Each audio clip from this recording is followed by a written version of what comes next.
Hello, welcome to RunSignUp's webinar series. I'm Johanna, I'm the head of marketing at RunSignUp, and today's webinar is going to be on the RaceDay CheckIn app. It will be led by the developer for the app, Snell. Just a couple of housekeeping notes off the top. We do record all of our webinars, so if you miss something or if you want to refer back to something, we'll send out the recording as well as some follow-up notes shortly after the webinar concludes sometime this afternoon. If you do have any questions throughout the webinar, you can use the questions module that's at the bottom right of the GoToWebinar app. We hold all questions until the end, and then we'll answer them once the presentation wraps up. And if there's any questions that we don't have an answer to at this time, we'll get back to you as soon as we can. I'll hand it off to Ryan now. Thanks, Johanna. So thanks for everyone for coming on the webinar. Like Johanna said, this is for the CheckIn app. It's one of our offerings for mobile apps for the RunSignUp RaceDay suite. Today I'm going to look at go through some of the architecture behind the app, how you download the app, some new features that we've added. This is a new version that we put out this year. It's a major improvement on the last one. We're going to look at some feature requests. I'm going to give a pretty thorough demo of the app, and then we'll do Q&A at the end.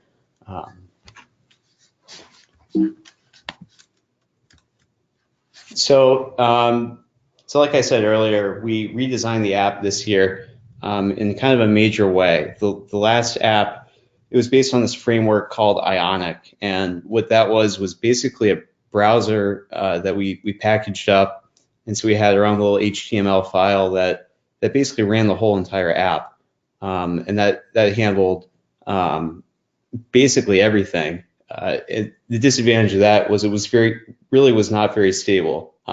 So we decided this year to go and redesign it in a major way. So we picked React Native, which is a pretty modern framework for developing mobile applications. With it, we get a lot of native components. So the app feels like a native app. It doesn't feel like a website or something else, even though it's in an application frame. We also get enhanced performance.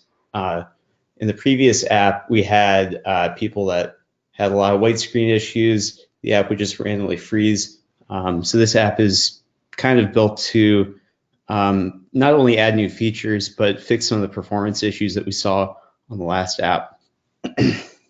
Like I said, it's more stable, and all that just leads to a better experience for you as a race director or your volunteers. So in order to download the app, you can download it for free on either the iOS App Store or the Google Play Store. If you just search RunSignUp, you should be able to find it. Like I said earlier, there were there's a previous version of the app, and that's the black one listed down here, the RD Check-In one. What we recommend people do is they download the blue one. We've kept both of them around intentionally just to allow people to transition over. We don't want to break anyone's workflows. However, at some point during this coming year, 2019, we are going to get rid of that older app from the App Store. And like I said, this is available on the iOS App Store for devices iOS 11.4 and up, as well as Google Play Store for Android 5.0 and up. So some of the new features that we've added since the last major version are presets by event. On the old app, you had one preset, and it kind of applied to every single event in your race. So if you had, let's say, an 8K and a fun run, you would have to use the same preset for both, and that would kind of limit yourself in a lot of ways. Let's say you wanted to require bibs for the 8K, but not the fun run. You wouldn't be able to do that. So the new app kind of provides a way to have one preset that applies to everything, or you have the ability to pick an 8K preset as well as a fun run preset. We also have the ability to edit personal information. We allow you to edit participants' names, gender, and age right in the app. So that saves you from having to go to the dashboard or some other screen to go and make those edits. You can change the giveaway. Previously, you weren't able to do that. So, if someone comes up to you and they're like, really want a large instead of a medium, or a small instead of a medium, or something like that, you can do that. You can handle that giveaway change right in the app. We also have the ability to search by team, and that's in the search bar, and I'll demo that later. We also made a lot of improvements in linked registrations just to make it a little easier. We still have a couple iterations to go on to make it even better, but hopefully these enhancements help. We also have the ability to view and edit USAT membership information. If your race has USAT memberships enabled, you can take advantage of that feature. We also have, like I said earlier, the modern platform, which is built on React Native. So I just wanted to list some of the common feature requests that we have kind of logged for next versions, just so that way if people see stuff, they know that we're thinking about it. Those include store items, the ability to view store items. Currently, you can't do that. Deleting stored presets in the cloud, participant list sort options, viewing the participant loyalty. So that's like if your participants, let's say John participated in the last 5 years, you might want to see that in the app. Currently, we don't do that. We have that logged as a feature request. The ability to customize what is a linked registrant. We kind of give our own version of that, which is based on transaction ID. So that's so if you had multiple people register in the same transaction, that would show as a linked registration. We also automatically do it by if they're in the same group or the same group or the same corporate team. And some people might not want that, so we have that as a feature request to allow people to edit that. And then another feature request is to add a separate setting to hide the clear bid button, which I'll show later. So without further ado, I'm just going to demo the app here. Switch to my screen. So this is what the app looks like when you first open it. And so this is the list of races.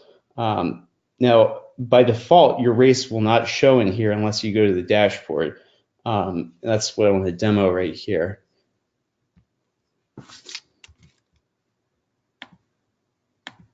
So if you go to the My Races page and you click on your race, we're going to be working on the My Awesome race today. All you have to do is you have to click on Go RaceDay CheckIn App.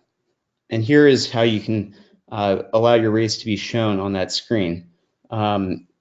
We make you set a password, that way someone else downloading the app can't automatically get access to your race.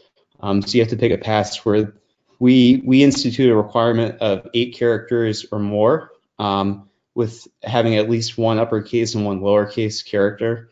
We recommend that you find a good balance of finding a complex password, but not something that's too complex that your volunteers can't even download the app and put your password in. We like to put a password hint to help you remember the password, but that's not a required field. As well as the dates in which your race will show on that list. So if you choose dates that do not correspond with your packet pickup dates, then if you pick up a race that doesn't correspond with the race packet pickup dates, you won't be able to see your race in that race list. So make sure that you widen this to before you start your packet pickup, as well as after the race is completed, just to make sure your race is always on there. At the end of the race, you can set this to a date range in the past, just to make sure it won't show up, or it will just automatically not show up if you picked a tight enough date range. So I have the date range going from 2011 to March 1st, 2019. Seeing that today is December 19th, 2018, it should be in that list. So when you're done with this, you just hit Save Settings. We show a little confirmation that you saved it, and then you're good to go. You can see it in the app. Just to demo one other thing here, in the check-in app summary, you can see a report of how many people have checked in, and we also provide some nice graphics. I haven't checked in that many people, so there's not much data here, but you'll be able to see a timeline of how many people have checked in over a given day. So let me go back to the app. So like I said earlier, my race that I'm testing with is the My Awesome race. So we're just going to search for that here. And it pulled up pretty quickly. And once you tap on it, you're going to be prompted for a password. This is not your RunSignUp password. This is the password that we just set up in the dashboard. I'm going to type in my password here.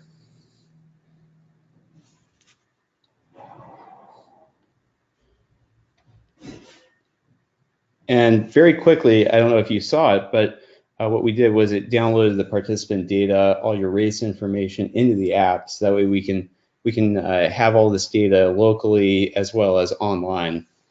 So just to give you an overview of how the app is laid out, when you set up the password and you're authenticated, you go to this screen.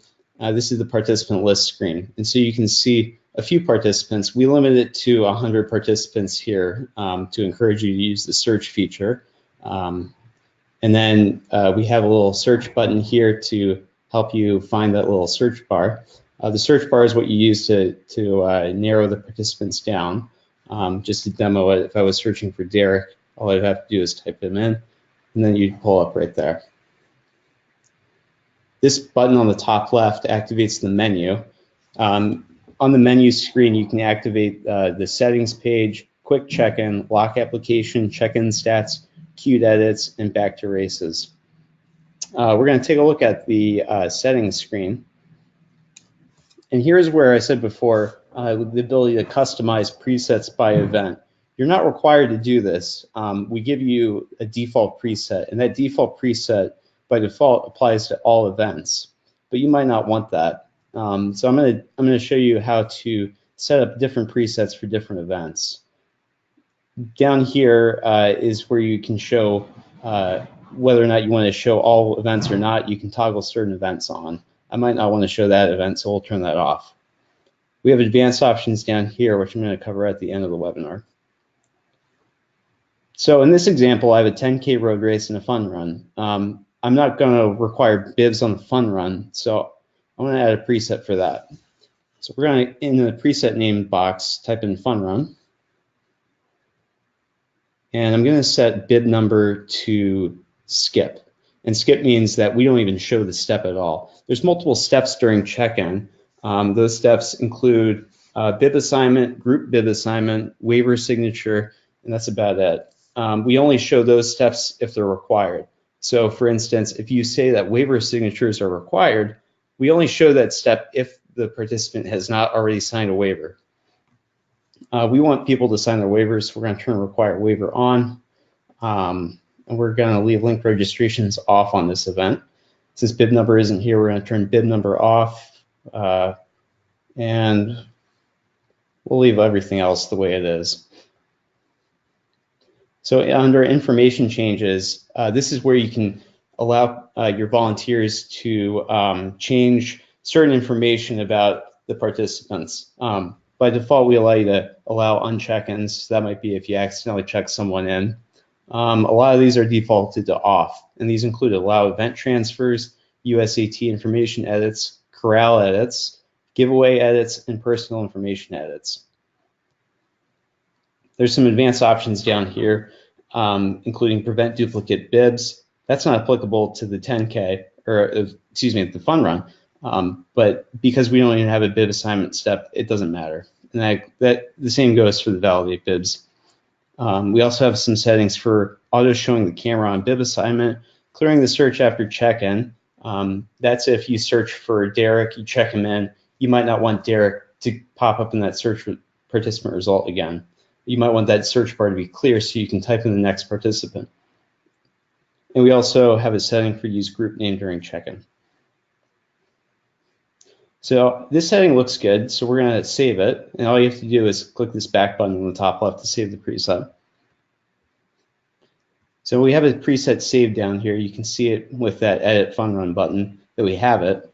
And we're going to link it to the fun run event. So all we have to do is tap on that default preset.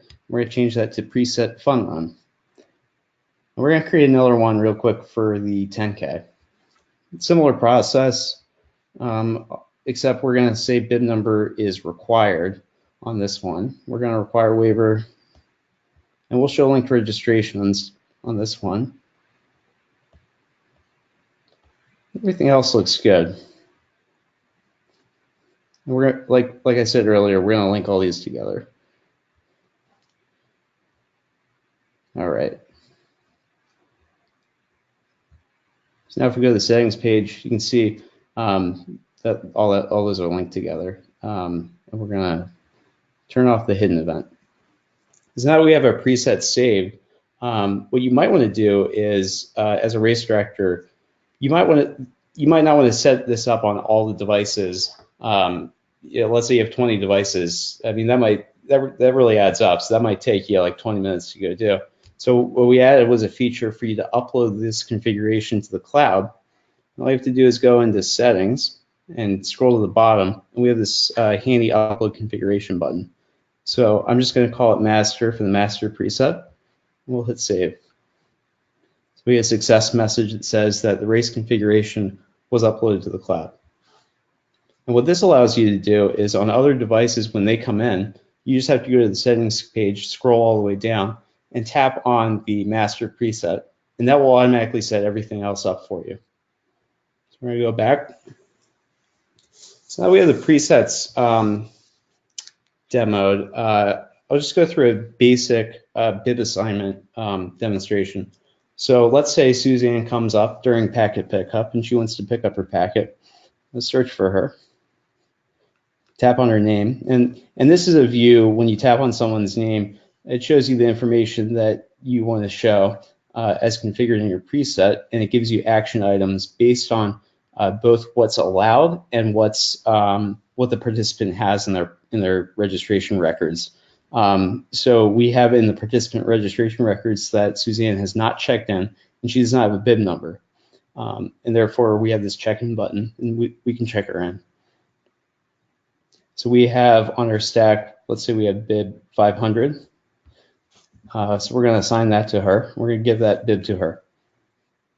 So all we have to do is hit assign. You might see on the top right, there's a little camera icon here. So if you had bibs that had barcodes printed on them, you'd be able to scan the bib number using that. We're going to hit assign.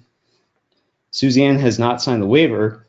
So like I said earlier, we know that in the registration records, and we know that we want to require waivers, so this waiver signature step pops up. So what would happen during an event is you would prompt the participant to sign this with their finger. However, this feature only exists on iOS devices. On Android devices, it shows the waiver text as well as an agree button. So you would still hand it over to them and they'd have an opportunity to view the waiver. If Suzanne wants to view the waiver, you can just tell her to click on this view waiver button on the bottom left. And this shows you the waiver as configured in your race wizard. All you have to do is click close waiver when they're done. So she's going to sign it here. And we're going to hit agree.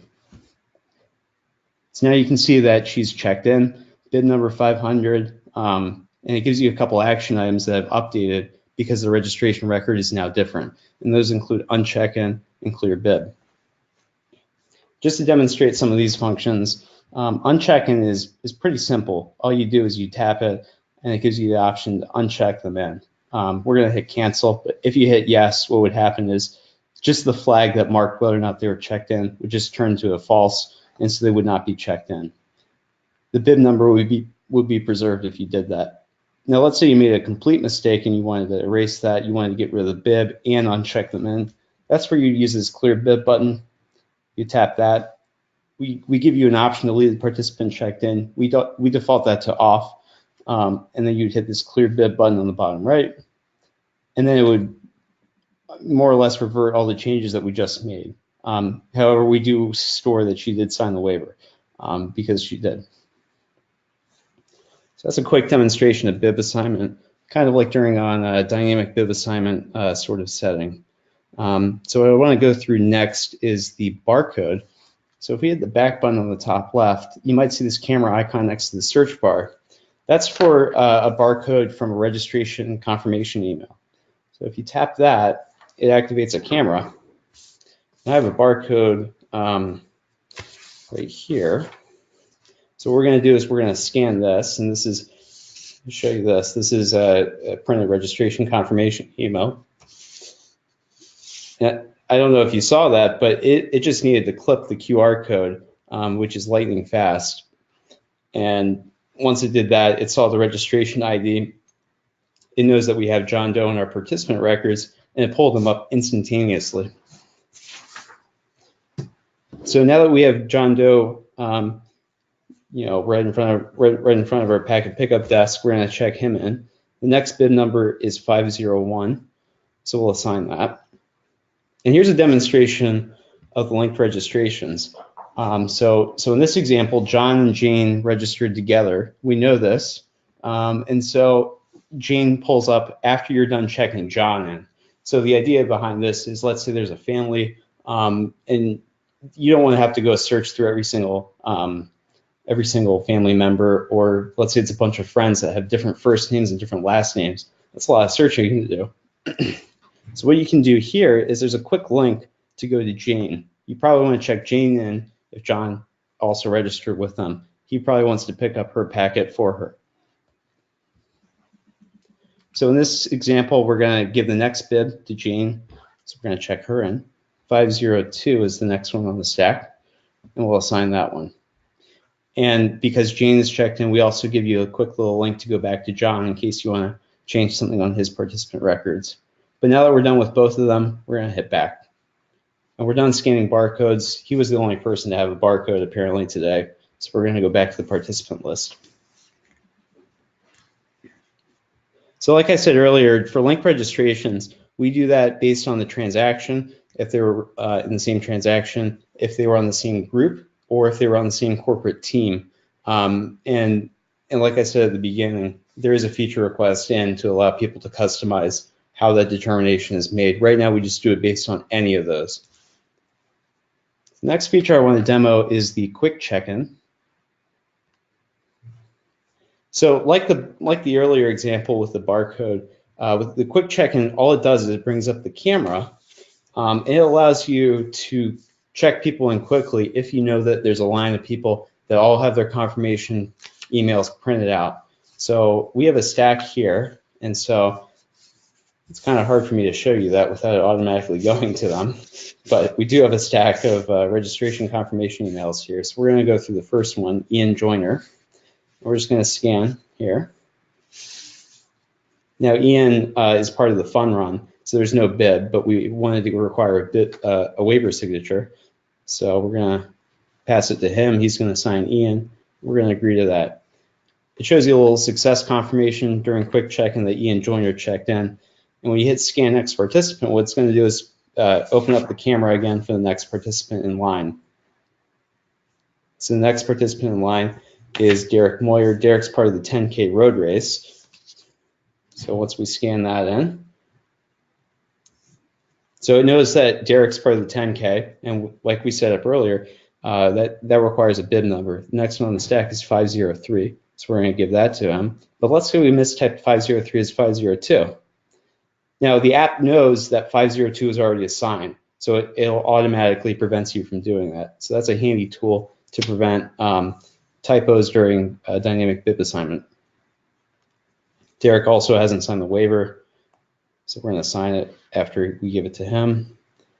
So Derek signed the waiver, and Derek's checked in. We'll go to Scan Next Participant, but it seems like there's no one else in line, so we're just going to go back to the finish line, or the participant list rather, and show some other features. So some other features of the app are the queued edits page. Like you can see here, we have one queued edit. And just to demo how this works, the app syncs every 30 seconds. And you can see that in the bottom left of the app, like it's saying last synced 12 seconds ago. So it syncs every 30 seconds. And there's a period at which you might not have internet connectivity, or it's within the 30 seconds. And during that time that it has not been able to push up to the RunSignUp server, you have the queued edits page, and that will actually show each queued edit that we have. Because this is an offline app, we can't make the call directly to our API right when you hit check-in. This allows you to use it in spotty internet conditions. if there for some reason was an issue with the participant edit request, it would stick around in this list and give you a number of, it would basically show you a number of times that we tried to send it to the RunSignUp server. Let's say that the participant was deleted or something happened, they might stick around in this list for a while. So at the end of packet pickup, you might want to check this page to make sure that there's nothing in here. And if there is, make sure you're on good internet and try to resync it.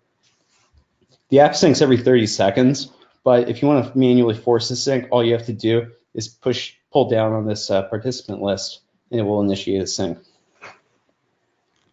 Another feature that we have is some built-in stats to the app.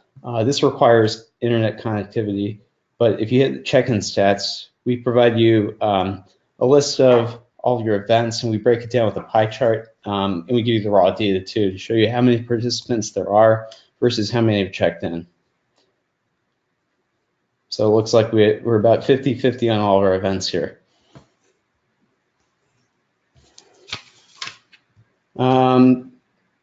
So we have some advanced features that I can show you.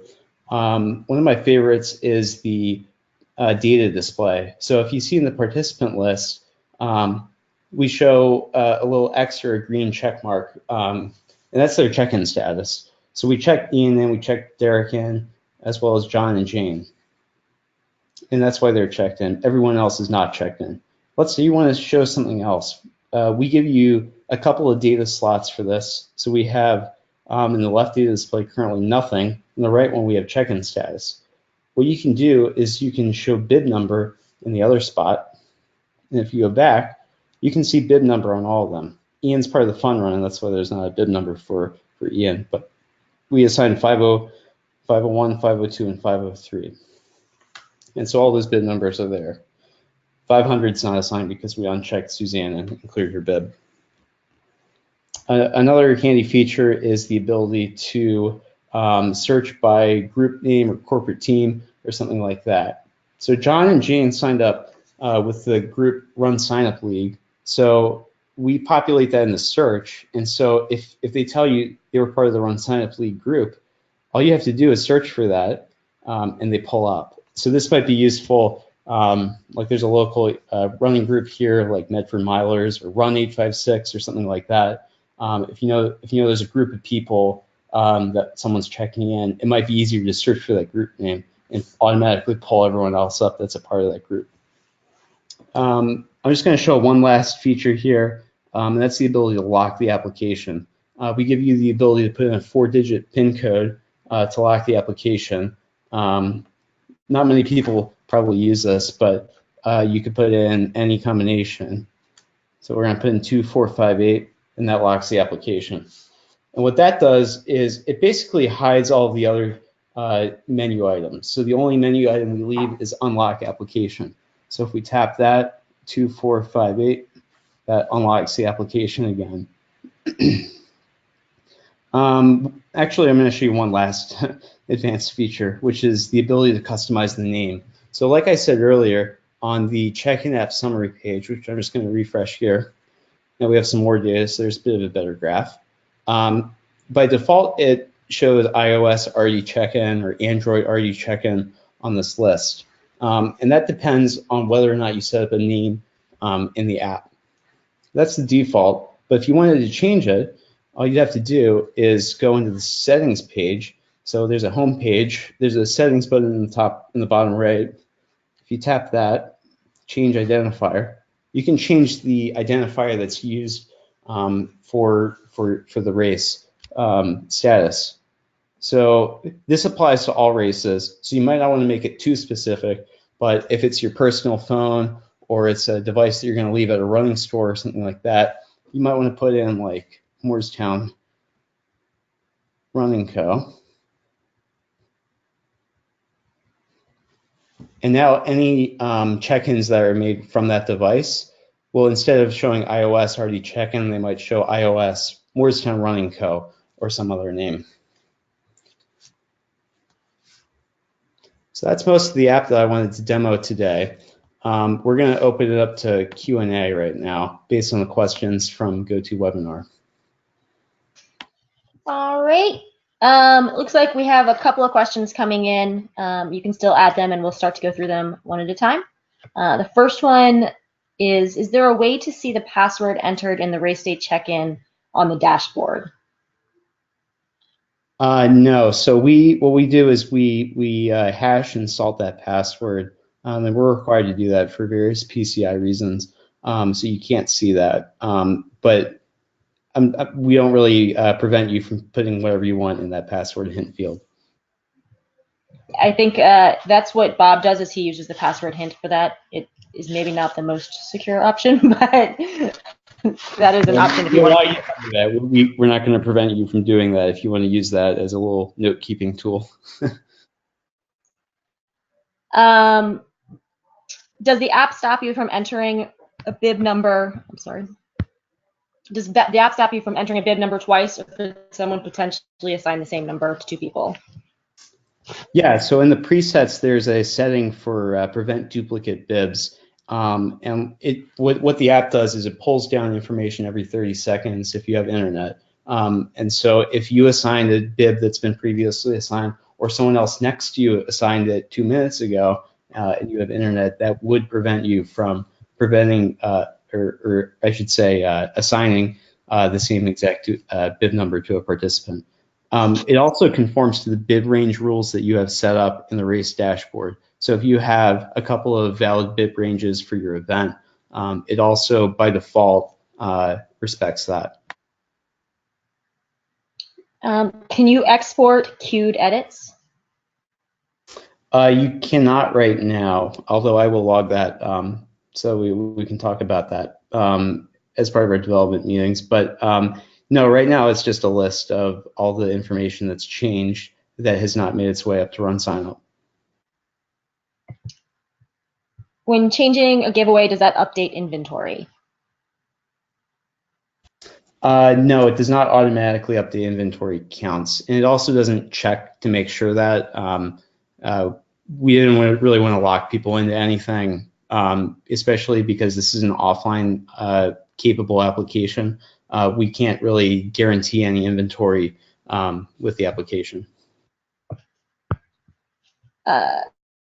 Is this practical for a database of 10,000 plus names, obviously with a lot of stations?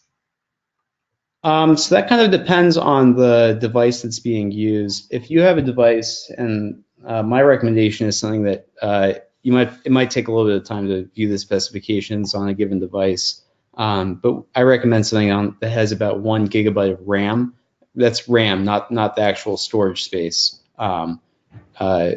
That would allow you most likely to hold that. When we were doing testing on this application, I had a test race of 50,000 participants, and that worked pretty well. And I have a couple-year-old iPhone.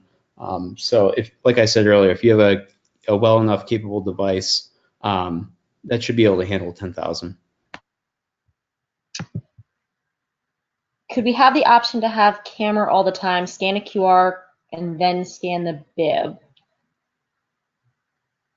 Yeah, so there actually is an option, and I can demo that really quickly here in settings. There's an option all the way at the bottom to auto show camera on bib assignment. And so what that will allow you to do is, if you were in quick check-in, you theoretically could go from a participant's QR code to the bib right there and then. I personally have not found quick check-in to be useful in my packet pickup experience with local races, but if you have a group of people that has their confirmation emails in hand, that might help. I find that to often not be the case, though. Does the linking of registration happen automatically upon participants registering their group?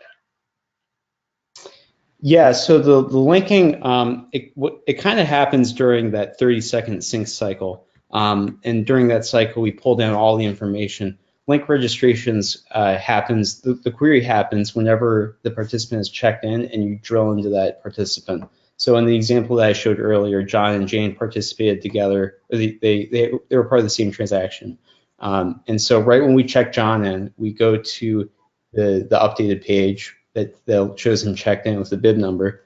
At that point in time, we do a query locally to say whether or not there were linked registrations. So to answer your question shortly, yes. One other note on that, someone made a comment when we were going over that part that is a good best practice. If you are checking people in with linked registrations, make sure you're also writing names or initials on the bibs, because you're handing one person several bibs and it's easy to switch and mix up. Yeah, it's helpful to have a Sharpie to put on the back of the bib. That way when they get back home, they can distribute them accordingly, definitely. Can you use the app if someone signs up on race day? So if someone signs up on race day using any of our applications, and that even could happen, let's say you have a paper registration and they were imported in. Once they enter the RunSignUp ecosystem and your check-in app is online and it has it's constantly syncing, within 30 seconds they should show up if you search for them. I will say you might have to if you search for them like literally after they signed in or signed up, you might have to hit the back button, the backspace, delete a character, add a character to pull them up. But yeah, it does respect the participant records for race day, and that would include the race day kiosk, online registration, or the race day sign up app. Is there a limit to the number of check-in devices? We don't limit you, so cost is probably the limitation there. For races where bibs are pre-assigned, does the app show that from the list screen or only when checking in? Yeah, so the app will show based on anything that's configured. I can just show you real quickly again.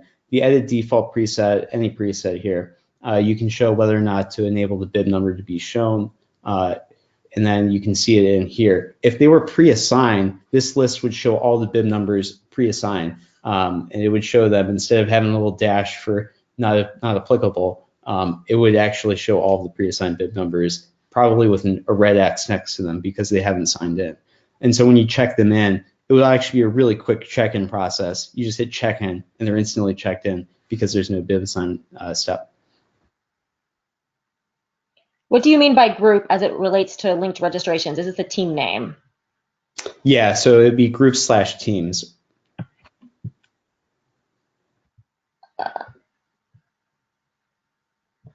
Sorry. Any thoughts about opening it back up to a web-based browser in the future? So as it stands right now, our existing solution is the online check-in that's available from the dashboard.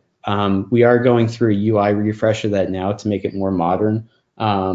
So I would watch out for some blog posts about that in the future. When more than one person picks up at the same time, i.e. the does, have you explored printing a label so they know which number's in their hand? So the app does not print labels. You'd have to do something like pre-assign them or use a marker or something like that. In previous versions of our check-in software, we had a Chrome app where you could print that out. We found that to be very unstable and very hard to support. So we're going with the mobile as our newest one right now. And like I said, a UI refresh on our web one. What's the best practice for using a laptop for check-in going forward? So if you're using a laptop, I would recommend using like a hotspot or something like that, and using our online check-in. That's available through the web check-in on the race dashboard. So it's just under RaceDay CheckIn, web check-in. It's this page right here. That's what I would recommend. However, I will say that only works if you know you'll have stable internet. If you don't have stable internet, I would highly recommend you use mobile devices. Something that might seem pretty obvious is if you have volunteers, a lot of them have iPhones or pretty modern phones, probably newer ones than the ones that you might have, let's say in your timing equipment. And so you might be able to, for instance, have like a one-page instruction sheet, have them download the app and use it on their devices as well. All right. Can you show us how to adjust the settings to allow someone to register and check in on the same day? So those are kind of independent. So if you had online registration open right until the start of the race, you could set that up through the RaceDay CheckIn App or a race kiosk. Like I said, those are pretty independent things, and so they're not coupled together. Once you have one working and you have someone signed up in the check-in app, once it hits that 30-second sync cycle, it would pull that participant down automatically. Can someone sign up the day of the race and be linked to another account? Sign up. As in have a sub account, I believe. Yeah, so it depends on the registration that they use. If they used our online registration or a kiosk or a sign up app, it depends on that. They wouldn't. I don't think that really applies to the link registrations in the check-in app, though. Will participant information also show add-ons? Yes, it does. And so during testing, I used some pretty odd names, so it might not have been instantly clear, but in the toggles under the preset edits, if you have add-ons set up, you can decide to choose whether or not they show on or off during check-in. Like I said earlier, a feature request that we know about is the ability to show store items in there as well. Can you see check-in status, or sorry, check-in times, timestamps and or sort by them? So you would be able to do that in the participant report in the race dashboard. We don't really allow you to see when they checked in the app, although I can log that for a future version. How much data is used for running a check-in app if a volunteer is willing to use their own phone? So when I was testing this, I think about 1,000 or 2,000 participants would consume maybe 2 megabytes of data when it comes down from our server. So you can use that as kind of a guideline, about 2 megabytes per 1,000 participants. The bulk of the data transfer happens on that initial download. Once you have the participants downloaded, there's really not much data transfer going back and forth. There's a lot of network connections, but it's most likely under 1 megabyte after that. Can I search by bib number if bibs have been pre-assigned? Yes, you can. So in the search bar, and I can demo that here, if I know that I'm searching for bib 501, it doesn't exact bib number search. And the reason we do that is, let's say you started your bib numbers at 1. You wouldn't want to type in 2 and get, you're searching for 200 and you start with 2 and you get 20 and 200. So we do an exact bib number search. But like I said earlier, you put in 501 in the search bar and it will show bib number 501 if that's assigned.